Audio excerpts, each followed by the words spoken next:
ملګرو داسې یوه دعا چې په ویلو به صرف 10 سکنډه لګي او د دې په برکت سره به الله تعالی تاسو د هر قسم مصیبتونو د هر قسم آفتونو او هر قسمه ناګهاني مرګونو نه محفوظ ساتي. بسم الله الرحمن الرحیم. ملګرو داسې یوه دعا چې په ویلو به صرف 10 سکنډه لګي او د دې په برکت سره به الله تعالی تاسو د هر قسم حادثونه او ناګهاني مرګونو نه محفوظ ساتي.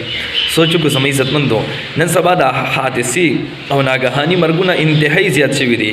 بس چې ګوري یا بچا اکسیډنټ کړی وي یا به چا پاسنه را پروتي وي یا خو به زخمی شوي یا به وفات شوي وي یا به په اوبو کې چې د ډوب شوي وي.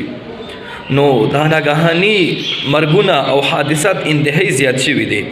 نو دی ویډیو کې چې تاسو ته زکما کلمه درخایم دا کلمه تاسو چې سحر او ماخام درې پیری وایي کنه نو ان شاء الله حادثونه به الله تعالی محفوظ ساتي او ناګهاني مرګ نه به الله تعالی محفوظ ساتي. او دا دعا د صحیح حدیث شریف نه ثابت ده. حدیث شریف کې دا دعا خو دلی شوی ده.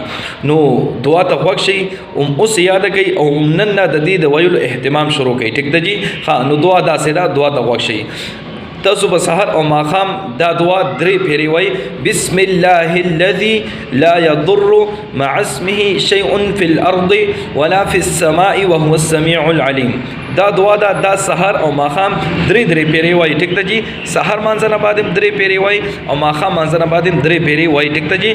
نو تاسو به الله تعالی د هر قسم حادثونه او ناګهاني مرګونو نه به الله تعالی محفوظ ساتي. صحیح ده جی. دا دعا اوس نه یاد کړئ او نن په عمل شروع کړئ او کوشش کوي خپل کوروالو ته روریانو ته رشتہ دارانو ته دا دعا ور خی او نور مسلمانانو ته دا ویډیو مخکې شیر کړئ مخکې پھیلاو کړئ چې هغې ته فایده ورسي. ټیک ته جی.